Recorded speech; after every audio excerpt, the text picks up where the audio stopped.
violence, Monsieur Benaroche, pas de violence. Madame de La Gontrie, Madame Brulin.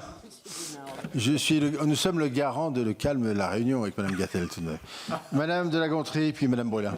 Merci, Monsieur le Président. Monsieur le Ministre, je suis sénatrice de Paris, donc je ne vais pas vous décevoir en vous indiquant, ou vous surprendre en vous indiquant que je souhaite vous demander développer l'idée que vous avez concernant deux propositions concernant Paris directement. La proposition 25, la proposition 40. La proposition 25, c'est celle qui consiste à changer le mode électoral pour mettre en œuvre. J'ai bien entendu et j'ai beaucoup apprécié la liberté dont vous avez estimé avoir bénéficié, notamment en ne revenant pas sur la fiscalité. Et je suis sûr que tout ce qui a été proposé, en tout cas concernant Paris, est le fruit de votre propre liberté, et donc modifier le mode de scrutin. Alors, on a déjà entendu le président de la République dire qu'il fallait que Paris rentre dans le droit commun. Donc le droit commun, c'est quoi? C'est, contrairement à ce qu'on raconte beaucoup, ce n'est pas l'élection directe du maire, parce que je sache, nous avons toujours été élus par des conseils municipaux. Et donc il y a une invention d'un vote à 2 urnes, avec un vote arrondissement, un vote Paris. C'est pas les mêmes. Alors, je rappelle à mes collègues que Paris n'a de maire que depuis 1977. Et que Jacques Chirac lui-même, au moment de la loi PLM, grand combat parlementaire notamment, indiquait qu'il fallait absolument préserver l'unité de Paris, d'où cette articulation entre les arrondissements et le Conseil de Paris. Donc, comment est-ce que vous justifiez cette acrobatie, sachant que je ne veux pas tempérer votre enthousiasme, enfin vous êtes neutre, donc il n'y a pas de problème.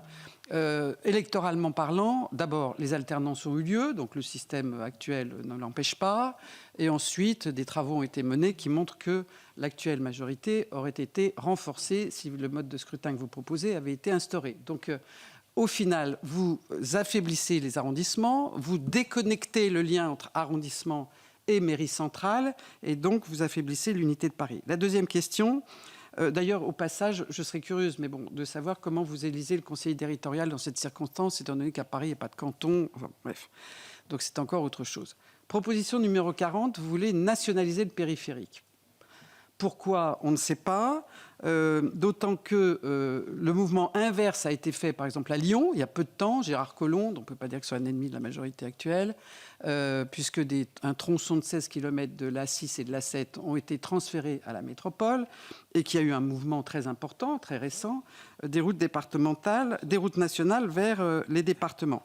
Alors, bon, il faut savoir qu'aujourd'hui, nous, notre obsession à Paris, c'est de lutter contre la pollution. On a 500 000 riverains qui vivent le long du périphérique. Je n'imagine pas que ce soit pour une basse question politicienne, parce que certains s'opposent à ce qu'on consacre une voie de covoiturage, ce qui est quand même la révolution en marche, sur le périphérique, ce qui existe sur des autoroutes d'ailleurs.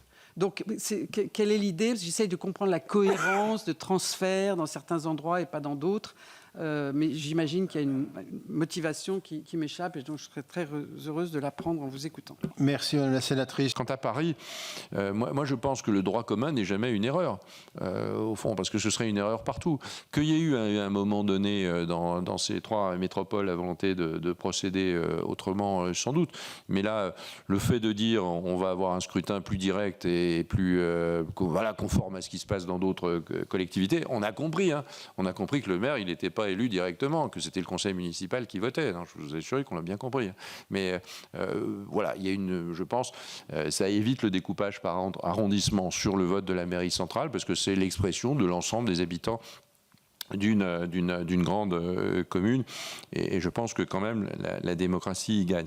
Quant aux arrondissements ou aux secteurs, ça dépend comment ils s'appellent, l'idée n'est pas de les remettre en cause. L'idée c'est que, et donc qu'il y ait bien des listes et qu'il y ait 2 urnes, et les gens comprendront très bien. Je vois pas très bien pourquoi ils ne comprendraient pas qu'à un moment donné ils votent dans une urne pour les élus du conseil d'arrondissement, et que de l'autre ils votent pour les élus. Ça peut être il peut y avoir une partie où c'est les mêmes personnes, et une vote, voilà. Donc c'est extrêmement simple et tout à fait possible. Enfin, il n'y a pas de démarche politique d'ailleurs, parce que vous-même dites, oui, mais parce que vous avez des pensées que je n'ai pas. Vous dites, mais alors ça aurait, d'ailleurs, votre mode de scrutin, d'ailleurs, ça va conforter la majorité sortante. Bon, vraiment, c'est que dans ce cas-là, si je propose ça, c'est quand même, j'ai vraiment pas d'arrière-pensée politique pour poser un truc pareil. Donc vous verrez, c'est, je pense, une vision plus démocratique des choses.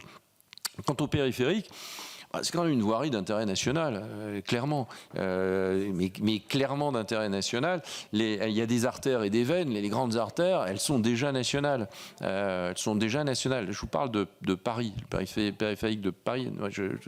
Mais pourquoi vous parlez toujours des autres? On parle de Paris. On parle de Paris. Non, mais là, c'est pas du droit commun. Le périphérique, c'est pas du droit commun. Donc il y a une volonté qui est de dire, il y a des artères qui sont des artères nationales. Il y a d'ailleurs des communes à côté qui ne sont pas Paris. Il y a plein de branchements sur le périphérique qui ne viennent pas de Paris. Je ne sais pas comment vous en discutez avec les communes qui sont autour de vous, mais sans doute vous en discutez beaucoup et vous partagez les mêmes politiques, j'imagine, avec toutes les communes qui ont une voirie qui mène au périphérique.